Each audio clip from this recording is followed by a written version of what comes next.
There's a moment, and if you've ever been in a room where the air just shifts, you know exactly what I mean, where everything goes quiet before something enormous happens. I was standing near the back wall of the Great Hall at Thornville Park grounds that evening. Torch brackets, long wooden tables, the smell of pine resin and old stone. I'd seen 50 mating ceremonies in that hall, maybe more. None of them made the back of my neck go cold the way that one did. But I'm getting ahead of myself. Let me tell you about Cale Dravenmore first, because if you didn't know him, if you only heard his name spoken in other territories, you'd picture a certain kind of man. Tall, yes. Broad, yes. The kind of jaw that looks like it was carved out of mountain granite and then left in the sun to harden. All of that is true, but what the stories never quite got right was the stillness of him. Most powerful men move through rooms like they're trying to remind you they exist. Cale didn't move that way. He moved like a man who already knew exactly what every person in the room was going to do before they did it, and found the whole thing mildly disappointing. He was the Alpha King, not an alpha of a single pack, the Alpha King, the title that hadn't been held by anyone in 3 generations, the one that meant every pack from the northern ridges to the coastal lowlands answered to him, whether they liked it or not. Most of them did not particularly like it, but they answered. Because Cale Dravenmore had spent the better part of 10 years making sure that not answering carried consequences none of them were willing to test. He was 31 years old and he had no mate. In the wolf world, that's not just unusual. It's a pressure point. It's the thing every elder council brings up in closed rooms, the thing every ambitious alpha father thinks about when he looks at his daughter. An alpha king without a mate is a king without an anchor. And in a world built on bloodlines and bond strength, that gap in his foundation was the one thing Cale Dravenmore could not fix with strategy or force. He knew it, he wasn't blind to it, he simply had not found her yet. And he had decided, long ago and very deliberately, that he would not pretend. He wouldn't take a chosen mate, some politically convenient woman selected by committee. He would wait for the bond, the real one. The pull that the old texts described as something close to gravity, something you didn't choose, something that chose you. He was still waiting. The mating ceremony at Thornville wasn't his event. He'd come as a formal witness. The Alpha King's presence at a pack ceremony was protocol, nothing more. Pack Thornville was mid-tier, solidly run by Alpha Gareth Hollins, a reasonable man with 3 sons and an estate that had been in his family for 6 generations. The ceremony was for his eldest son, Ren Hollins, who had found his mate 2 months prior in a female from Pack Caldervane. Standard, respectable. The kind of event Cale attended 12 times a year and remembered for approximately none of them afterward. He'd arrived with 2 of his personal guard and his beta, a quiet, watchful man named Soren who had been at his side since they were both 17. Soren had the useful quality of observing things Cale occasionally missed, not because Cale wasn't paying attention, but because Soren noticed people in a way that Cale, who was more naturally attuned to threat and power dynamics, sometimes didn't. I saw them arrive from the upper gallery. You couldn't miss Cale, not because he announced himself, but because every person near the entrance instinctively shifted, like grass leaning away from a heat source. He wore no crown, no ceremonial armor. Dark wool coat, collar up against the autumn chill. He looked almost ordinary until you caught the eye contact, and then you understood immediately why ordinary was the wrong word. Gareth Hollins met him at the door with the kind of welcome that tries too hard, too much warmth, too many words. Cale received it politely and said very little, which is exactly what power looks like when it doesn't need to prove itself. I remember thinking, he's already bored. He's already somewhere else in his head. I was wrong about that. As it turned out, he was about to become more present than he'd been in years. The hall filled up over the next hour. Pack members, allied guests, the formal witnesses from 3 neighboring territories. Long tables set with candles and autumn branches. Children running along the side passages until someone hissed at them to stop. Old women in the corner with cups of something warm, talking in voices too low to catch. The ceremony itself began on time, which Gareth Hollins clearly considered a personal achievement. Ren Hollins stood at the head of the center aisle, a young man of maybe 23, genuinely happy, visibly nervous, which made him immediately likable. His mate, a tall woman named Cora from Caldervane, walked down the aisle with the kind of composure that told you she'd practiced it, and also that she didn't need to have practiced it. They were a good match. You could see it in how they stood near each other, that unconscious gravitational lean. Cale watched from the head table with his hands folded and his face neutral. I watched Cale, and that's how I noticed the moment he stilled. Not tensed, not straightened, stilled the way a hunting animal goes motionless when something in the environment changes. Everything about him that had been mildly, politely disengaged just stopped, like someone had pressed pause on the background noise of his thoughts. I followed his line of sight. She was coming in late. Not dramatically late, not the kind of entrance that turns heads. The opposite, actually. She slipped in through the side door near the servants' corridor, the one that opened onto the east passage, and she was clearly trying to take up as little space as possible. Dark hair pinned back, not styled pinned, like she'd done it herself in under 2 minutes with whatever was available. A dress that fit, but only just in the way of something borrowed or bought second-hand. No jewelry except a thin cord around her wrist with something small attached that I couldn't make out from where I stood. She found a seat at the far end of the last table, not assigned seating. The kind of seat you take when you're not sure you're supposed to be there, but you're not going to cause a scene about it. 2 women near her shifted slightly when she sat. Not nastily, just the casual, unconscious kind of social repositioning that says we're not particularly claiming you as ours. She noticed. She looked down at the table and arranged her hands in her lap and said nothing. I found out later her name was Marin Asheville. She was 22. She belonged technically to Pack Thornville through her mother's bloodline, though her mother had died when Marin was 11 and her father had been from outside the pack, a non-wolf, which made her status complicated in the way that complicated things are always handled in traditional wolf society, quietly and not in her favor. She had no rank, no sponsor, no elder claiming her line. She attended pack events because she was technically entitled to, and she sat at the back because everyone involved, including her, had made a silent agreement that this was how things would be. She was not considered powerful. She was not considered significant. She was, by every social metric that Thornville operated on, the least notable person in that hall. Cale Dravenmore had not moved. Soren, his beta, leaned 1 inch to the left, barely visible, just a shoulder adjustment, and murmured something close to Cale's ear.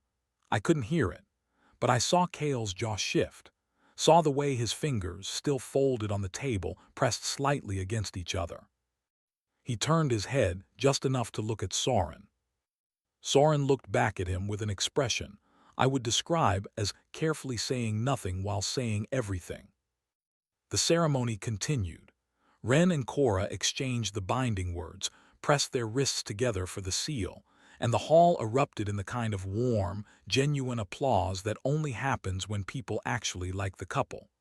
Old women wiped their eyes. Children cheered for reasons they didn't fully understand but sensed were good. Cale applauded once, twice, appropriately. His eyes went back to the end of the last table. The girl, Marin, was watching the ceremony with an expression I've thought about many times since. It wasn't longing, exactly. It wasn't sadness. It was the expression of someone watching something beautiful from outside a window, present enough to appreciate it, distant enough not to feel the warmth. She clapped with everyone else. She smiled briefly, genuinely, when Ren kissed Cora. And then she looked back down at the table like she was reminding herself not to want things that weren't available to her. Cale saw all of it. The dinner portion began, and this is where social dynamics in wolf gatherings become very visible very quickly. People sorted themselves. Old alliances found each other. Status levels arranged themselves around the better seats and the better food. The noise level rose in the particular way it does when everyone's had one drink and nobody's had too many yet. Marin sat where she was. Nobody brought her a plate directly. She served herself from whatever reached her end of the table, which wasn't little, but wasn't much either. She didn't complain. She ate with the precise, self-contained manner of someone who has long since stopped expecting to be included and has made a private peace with it. I was watching her because something about her pulled the eye in a way I couldn't articulate. There was nothing flashy about it, nothing performative. She wasn't sitting in her outcast position with dramatic dignity, broadcasting her suffering so someone would notice. She just was completely herself in the margins, asking nothing. That quality, I've come to think it's rarer than it sounds. A young man 2 seats down from her tried to start a conversation at one point. Pack member mid-rank, the kind of easy confidence that comes from never having been made to feel unwelcome. He turned toward her with a question about the ceremony, something casual. Marin answered. She was pleasant.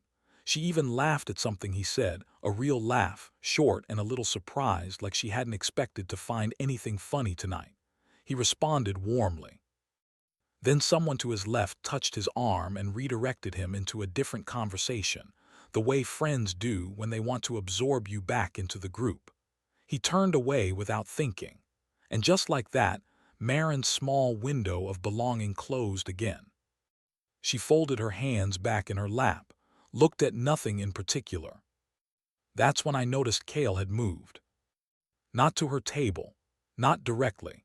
He'd shifted his chair slightly, just slightly, so that his line of sight was no longer blocked by the column he'd been sitting behind. And he was looking at her with an intensity that I felt across the room like a change in barometric pressure. Soren was watching Cale the way a man watches a weather system he's been tracking for a long time and has just confirmed is heading somewhere significant. Alpha Gareth Hollins was talking at Cale from his left, something about the northern boundary agreements, gesturing with his knife for emphasis. Cale was nodding at intervals that were correctly spaced enough to seem like listening. He was not listening. He was running some kind of internal calculus that I couldn't see, and that clearly had nothing to do with boundary agreements. He picked up his cup, set it down, turned to Soren, said something short. Soren's eyebrows moved, just slightly. If you didn't know Soren, and almost nobody did, not really, you'd miss it. I knew Soren well enough from years of observing these events to understand that what I had just witnessed was the equivalent of another man saying you can't be serious out loud in a crowded room. Cale said something else, quieter. Soren gave a short nod, got up from the table with the unhurried ease of a man who moves through spaces without disturbing them. He circled the room along the outer wall, reaching the last table from the far end, and sat down 2 seats away from Marin Asheville with the air of a man who had chosen that seat for no particular reason. I held very still. Marin didn't look up immediately. When she did, she registered Soren with a polite, neutral expression, the expression you use for strangers who sit near you in public spaces. No recognition, no awareness of who he worked for or why he might be there. Soren, to his credit, did not do anything obvious. He poured himself water from the pitcher on the table, looked at the ceremony remnants at the front of the hall, and then, with the ease of a man making idle conversation, he said something to her. I was too far away to hear it, but I saw her respond, saw the slight tilt of her head that means someone has said something that caught her off guard, not unpleasantly, just unexpectedly. She answered. He answered back. She looked at the table for a second, then back up at him, and this time her expression had shifted enough that I could see she was actually engaging, not performing politeness, actually present. They talked for maybe 4 minutes. When Soren came back to the head table, he sat down next to Cale and was quiet for a moment. Then he said something very low, 3, maybe 4 sentences. Cale's entire expression changed. Not dramatically, not visibly, if you didn't know what to look for. But I'd been watching powerful men my whole life, and I know the moment when a man who thought he knew exactly what a situation was suddenly discovers he did not know at all. That moment happened on Cale Dravenmore's face. And whatever Soren had told him, it sent a fracture through the certainty Cale had carried into that hall like armor. He looked back at Marin Asheville at the end of the last table. She was looking down, tracing the edge of the tablecloth with one finger, absently, the way you do when your mind is somewhere else. The thin cord on her wrist caught the candlelight for just a second, and I could suddenly see what was attached to it, the small thing I hadn't been able to make out before. A ring, old, the kind of old that means generations, not decades. Silver or white gold, too small to wear now, hanging from the cord like something kept close for reasons that had nothing to do with fashion. Cale saw it too.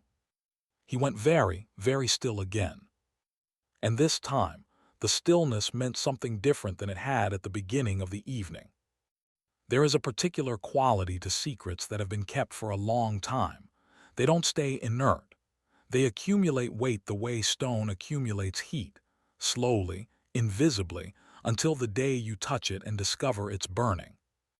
What happened next in that hall happened quietly. That's the thing nobody would believe if I tried to tell it as a dramatic story. The climax of that evening wasn't loud. It wasn't a confrontation or a revelation announced to a room. It was a series of small, specific moments that only meant something if you were watching closely enough. I was watching closely enough.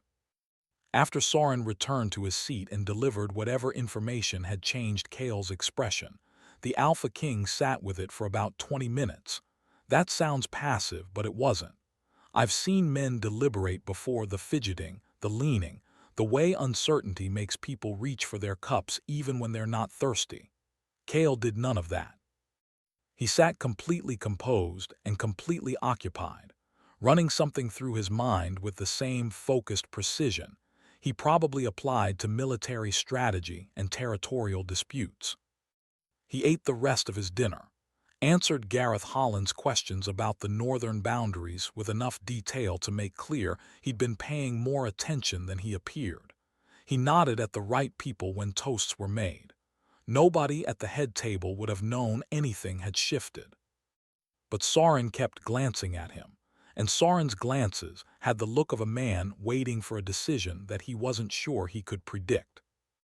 At the far end of the room, Marin Asheville had finished eating. She was sitting with her hands folded again, watching the musicians set up in the corner, a small group with strings and a drum. The kind of informal music that happens after wolf ceremonies when the formality breaks down and people start actually enjoying themselves. Children reappeared from wherever they'd been sent. The old women in the corner refilled their cups. The noise shifted from ceremony adjacent to something looser and warmer. Two women passed Marin's end of the table without acknowledging her. Not cruelly, just the ordinary social invisibility of someone who existed in the space between acknowledged and excluded. It wasn't malice.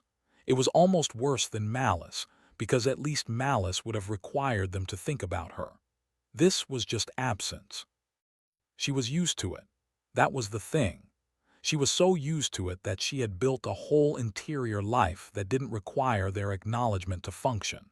You could see it in the way she watched the musicians with genuine interest, tilting her head at the string players tuning as though she was actually listening to the intervals, not just waiting for the performance to start. I wondered if she played. I still don't know. Some things I never found out. Cale pushed his chair back. Not dramatically, not with announcement. He simply stood and Soren stood with him automatically. And Cale said one quiet word to Soren that made Soren sit back down with the expression of a man who has been told to wait, and has decided that, for once in his life, he will actually wait. Cale came down off the raised platform of the head table alone. He crossed the hall at the pace of a man who has somewhere to be but isn't going to rush about it. The crowd parted for him, not like the sea parting, not that dramatic, but the unconscious physical adjustment of bodies that happens when a significant source of gravity moves through a room. People made space without quite realizing they were making space. A few caught his eye and nodded, and he returned the nods without stopping. He reached the last table.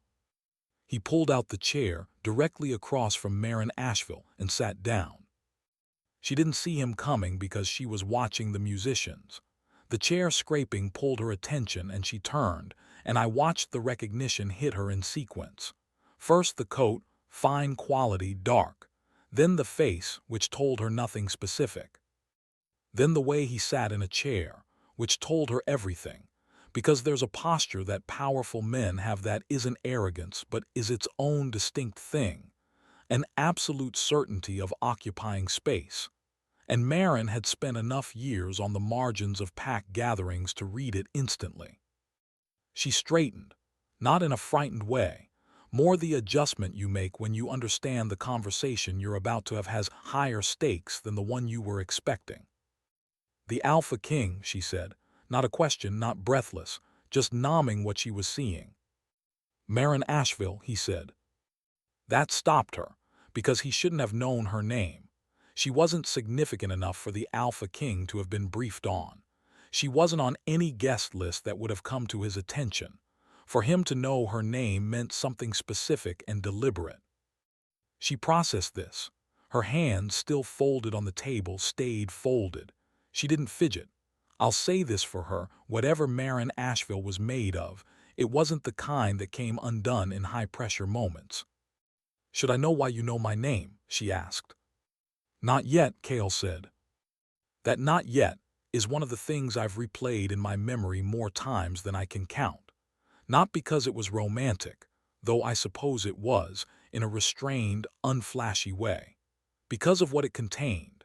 It contained an entire future that he had apparently just decided on in the space of 20 minutes, sitting across a hall, watching a woman he'd never met try to be invisible. He didn't explain it. He didn't perform it. He said not yet the way you say something when you know the time will come and you're content to let it arrive in the right order. Marin sat with it for a second. Then she nodded, once, like she'd filed it under information I'm not going to press on right now. "Is there something I can help you with?" she asked. "Possibly," he said, "the cord on your wrist." Her right hand, the one the cord was on, moved reflexively, not pulling it away, not hiding it. Just a small involuntary motion that people make when something private is seen. She looked at it and then back at him. "It was my mother's," she said. "I know," he said. The silence that followed was the kind that contains a door. Either you open it or you don't. Marin opened it. How? What Cale told her, there at the last table while the musicians played and the rest of the hall talked around them without paying them any attention, was this. The ring on the cord, the small, old ring in silver or white gold, had a hallmark on its inner band. A maker's mark, specific to one craftsman, one region, one period. The period in question was roughly 60 years prior. The craftsman had made exactly 4 pieces with that mark in his lifetime, because he died young, and 3 of them were accounted for in documented collections. The 4th had been given, along with its provenance papers, to a family called Asheville as part of a bond arrangement between Pack Thornville and a bloodline so old that most current Pack members had never heard of it, because the history had been buried, not accidentally, but deliberately, sometime in the decade before Marin was born. Cale had not known any of this yesterday. He had known it for approximately 40 minutes. He'd recognized the hallmark. He had an eye for old metalwork, an obscure interest he'd picked up from the Pack historian who had tutored him in his teens, a man obsessed with pre-migration craftsmanship. He'd seen that specific mark in a reference text once, years ago, and it had stayed in the particular corner of his memory reserved for things that don't seem important until suddenly they are. When he'd seen the ring catch the candlelight from across the hall, he'd known what he was looking at. He'd sent Soren to find out who the woman was. Soren had found out.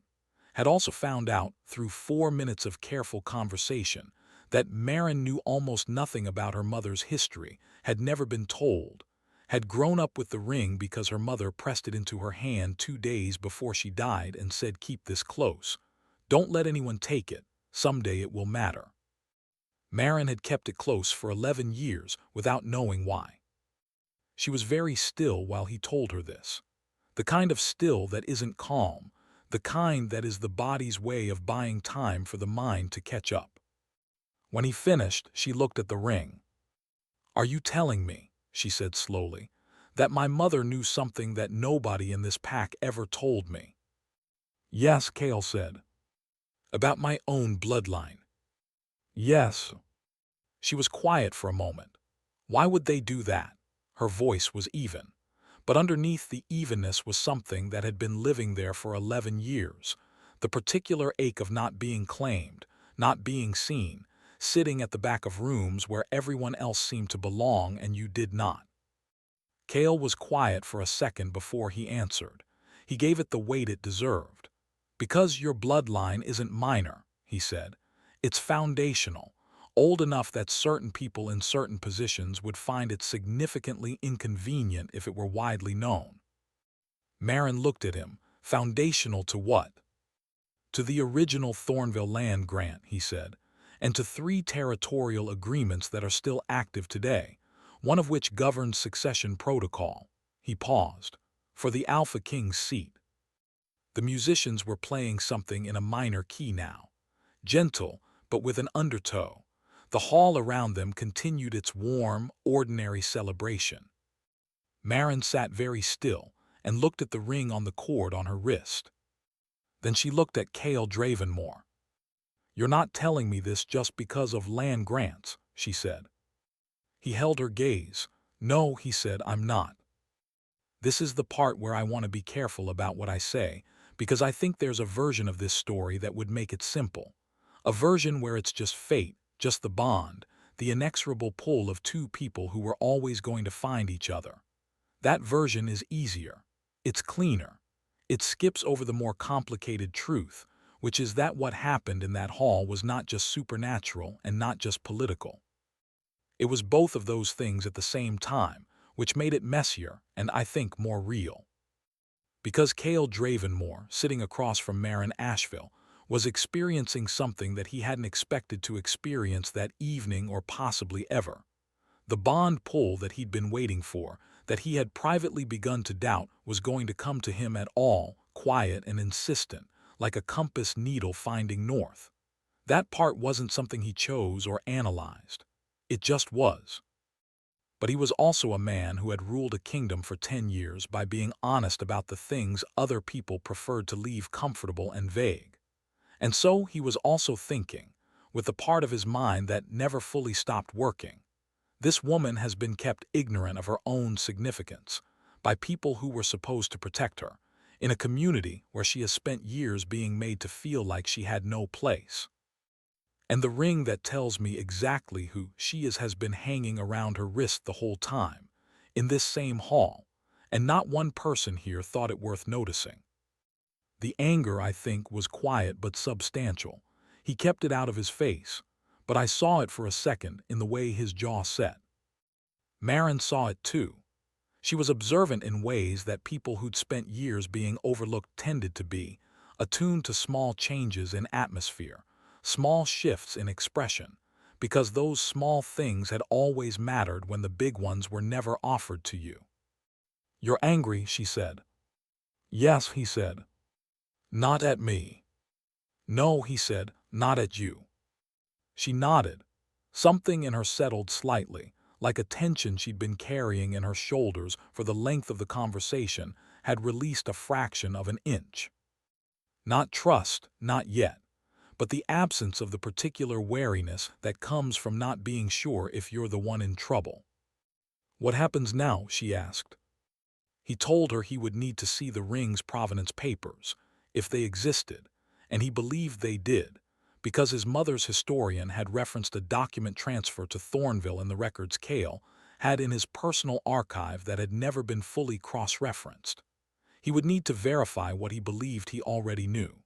And then, when that was done, he would need to have a conversation with Alpha Gareth Hollins that Gareth Hollins was not going to enjoy.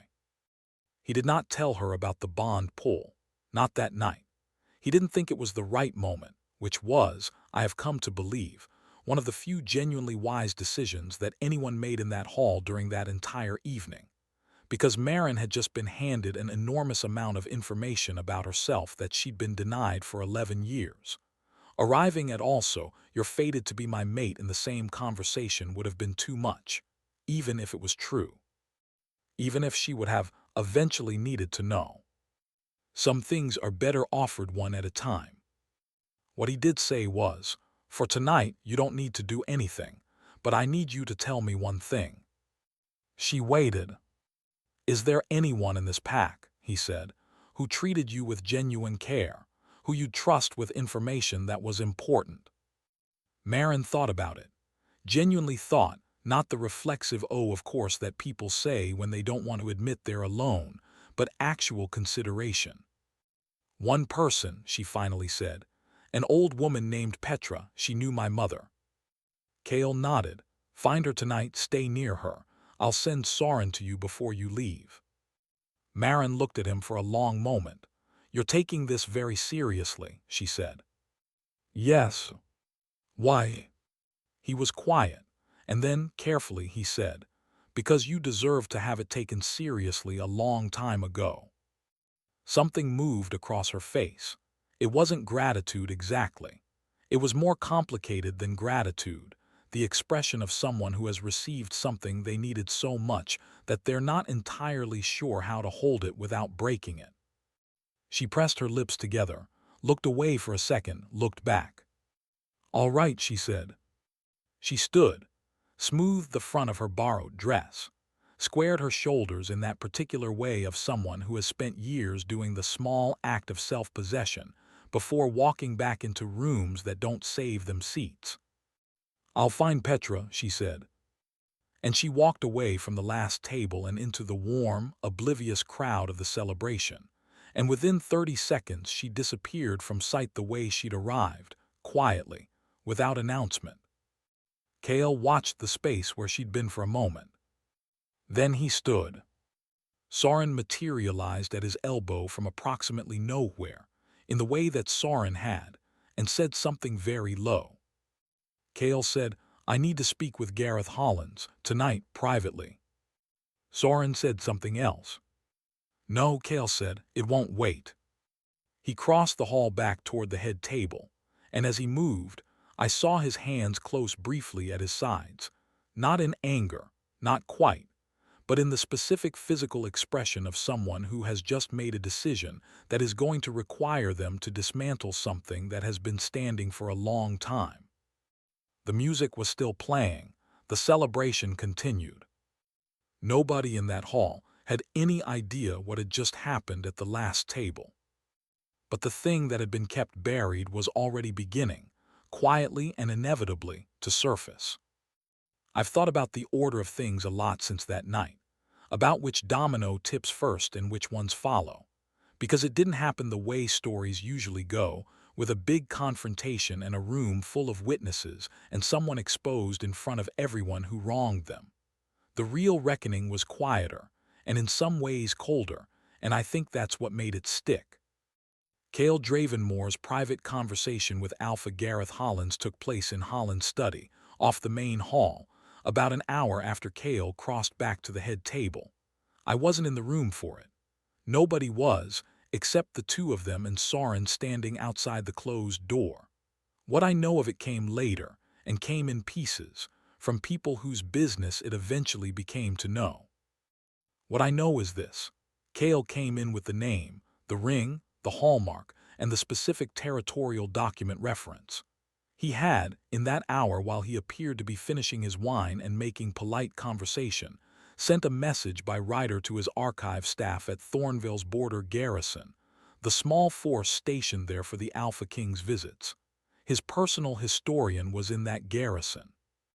The historian had cross-referenced the document transfer record within 40 minutes and sent back a confirmation that was, by the historian's own account, one of the more significant things he'd been asked to confirm in 20 years of service.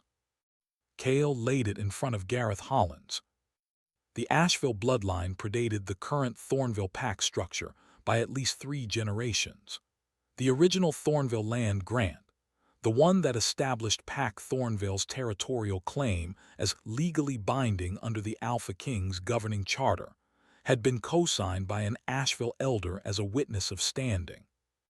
Under the old law, a co-signing witness of standing conferred a protection clause on their line. No member of that bloodline could be stripped of rank or recognition within the pack without formal review by the Alpha King's council. Marin Asheville had never been stripped of rank through any formal process. She had simply been allowed to fall through the cracks. Her mother's death, her father's outsider status, and the generational forgetfulness that happens when no one bothers to remember, that was how it had been done. Passively.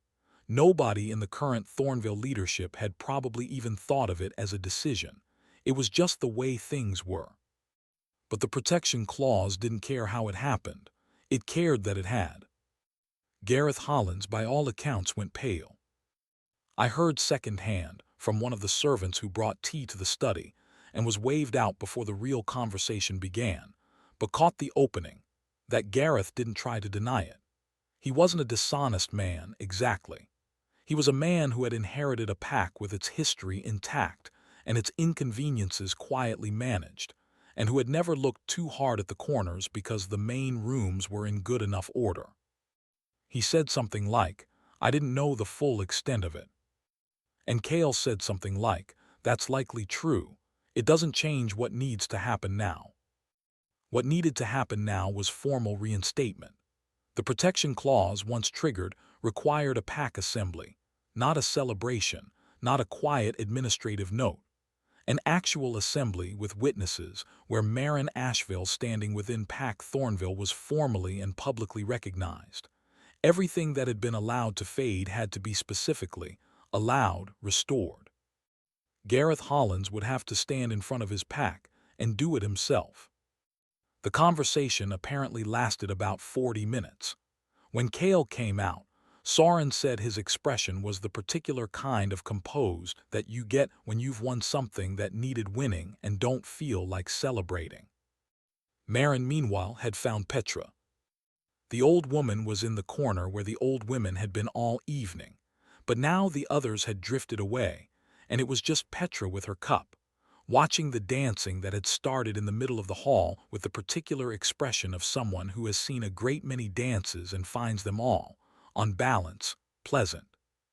She was maybe 70, small and sharp-featured, with white hair in a braid that looked like it had been done with precision 20 years ago and simply maintained. When Marin sat down beside her, Petra didn't look surprised. "I wondered if tonight would be the night," Petra said. Marin stared at her. "You knew." "I knew your mother," Petra said simply. "She told me enough. I didn't know when or how, but she told me the ring would matter eventually to someone who could do something about it." She looked at Marin steadily. "The Alpha King sat across from you for a long time. You were watching." "I'm old," Petra said. "Watching is most of what I do now. It turns out watching is useful." Marin sat with that for a moment. Then she said, "Did my mother know about the bloodline, the protection clause, what it meant?" Petra was quiet for just a second too long, which was an answer. "She knew some of it," Petra said finally. "She knew enough to understand that what she carried was significant and that there were people who preferred her not to know the full extent of it. She was a practical woman, your mother. She decided the fight wasn't one she could win alone, and so she waited, and she gave you the thing that she hoped would be the key when the right moment came." "She died before the right moment came," Marin said. Petra didn't flinch. "Yes," she said, "she did. That was the hardest part, I think. She knew she was running out of time and she couldn't control whether the moment arrived before she was gone." She looked at Marin. "But she gave you what she had to give, and you kept it for 11 years without knowing why. That matters." Marin looked at the cord on her wrist. "The ring. 11 years of carrying something close without knowing what it meant, because her mother had asked her to, and she had never stopped trusting that asking, even when the years got long and nothing happened, and she was still sitting at the back of rooms where no one saved her a seat. She pressed her thumb against the ring. "All right," she said, which seemed to be the thing she said when something landed too large for more words. Petra put her hand over Marin's briefly, then removed it. Not sentimental, not lingering, just the touch of someone who has been keeping a watch and is relieved, finally, to be able to say, "I see you. I see what you've been carrying." Soren found them about 20 minutes later. He was courteous, professional, appropriately brief. He told Marin that the Alpha King requested she remain in Thornville territory for the next 3 days, that arrangements would be made for comfortable lodging, that there would be a formal assembly called within 48 hours, and that she would be informed of the details before anything required her participation. Marin listened, then said, "Can I say no?" Soren blinked. "To which part?" "Any of it." Soren considered this with the honesty of a man who respects the question. "To the lodging and the timeline, yes," he said. "To the formal assembly, the Alpha King has the authority to convene it with or without your physical presence, but it would be better for you if you were there." Marin nodded slowly. "Why did he ask you to find me instead of coming himself?" "He thought," Soren said carefully, "that you'd had enough to process tonight and that another conversation with him might be too much." Marin looked at Soren for a moment, then quietly, "He was right." "He usually is," Soren said, with the tone of a man who finds this both professionally useful and personally exhausting. "About the practical things." Marin almost smiled. "And the impractical things." Soren's expression shifted in a way that wasn't quite a smile, but was the nearest thing to one that his face generally permitted. "Those remain to be seen," he said. The assembly happened on the second afternoon. I was there. It was held in the same great hall, cleared of the celebration furniture, with the pack gathered in the old standing arrangement, the one used for formal matters, where rank is visible in where you stand. Gareth Hollins at the front, his sons beside him, the elder council to the left. Cale at the center on the witness platform, which was the platform for the Alpha King's formal oversight role, present, authoritative, not running the event but supervising it. Marin stood to the right of the center aisle. Petra was beside her. She was wearing her own dress this time. It wasn't much different from the borrowed one, but it was hers, and there was something in how she held herself in it that said she knew the difference. She was not performed calm. She was actually calm, in the way of someone who has spent enough time in difficult situations, that the difficult situations no longer shake the foundation, just move around on top of it. Gareth Hollins gave the declaration of formal recognition. His voice was steady. He was, as I said, not a dishonest man, and whatever personal discomfort he was managing, he delivered the declaration fully and without visible resentment. He named the bloodline. He named the protection clause. He named the specific standing that the Asheville line held within Thornville's founding documents, and he named Marin by her full name, Marin Kara Asheville, which was her mother's formal name added in, the one that nobody in that pack had been using, and he stated that from this point forward, that standing was formally and publicly in effect. The hall was very quiet. The kind of quiet that isn't empty, the kind that's full of people recalibrating. Some of the faces, the elder council, a few of the older pack members, had the expression of people doing math very quickly on the back of things they thought they'd understood. Some of the younger faces were simply uncertain. A few people looked at Marin with the specific expression you get when you realize someone has been in front of you for years, and you simply didn't see them, and the not seeing was not their fault and also not entirely a coincidence. The two women from the dinner who had shifted away from her were in the middle of the crowd. One of them was looking at the floor. Marin looked straight ahead. Cale, on the witness platform, watched her. When the formal portion was done, and the assembly broke into the organic disorder of people processing information and finding their footing. Kale stepped down from the platform. He crossed to where Marin was standing with Petra and stopped about 2 feet from her. "How are you?" he said. It was such a simple question. After everything, the ring, the bloodline, the declaration, 11 years of sitting at the back of rooms, how are you? Marin looked at him. "I don't know yet," she said honestly. "I think I'll need a few days." "That's reasonable," he said. She looked at the hall around her. The people still rearranging themselves, the quiet conversations, the elder council in their corner who were now looking at her with expressions ranging from guilt to calculation to something that might, in the more honest ones, have been something close to shame. "They're going to be complicated," she said, meaning the people around her. "Yes," he said. "Some of them weren't trying to hurt me. They just didn't think to look." "That's true," he said. "And some of them knew exactly what they were doing." "Also true," he said. "The distinction matters. I'll be handling the second category separately." She looked at him then, really looked. "You're going to be very involved in my life now," she said. His expression shifted, something that wasn't quite a smile but had the warmth of one, more contained. "If you'll allow it," he said. That was the first time he'd phrased anything as contingent on her permission. She noticed. "I noticed." "Why?" she said, not suspicious, genuinely asking, giving him the space to be honest or not. He was quiet for a second. Then, "Because I was in this hall the night I should have been somewhere else entirely, and I saw a ring catch the light and I recognized it. And that kind of thing, the way things align, I don't dismiss it." Marin thought about that. "That's a diplomatic answer," she said. "Yes," he said, "it is." A pause. "The less diplomatic answer will take longer, and I think you said you needed a few days." And there it was, the not yet again. Patient and deliberate. The man who could have said anything he wanted, used any amount of authority or certainty, choosing instead to give her the shape of the truth and wait for her to be ready for the rest of it. Marin looked at him for a long moment. "A few days," she said. "I'll be at the garrison," he said. "Soren will know how to find me." She watched him cross the hall and exit through the north door with his 2 guards, and Soren a step behind. The hall noise closed in around his absence. Petra, who had been standing beside Marin with her cup, and the expression of someone watching something they'd hoped to see before they died, said, "Well."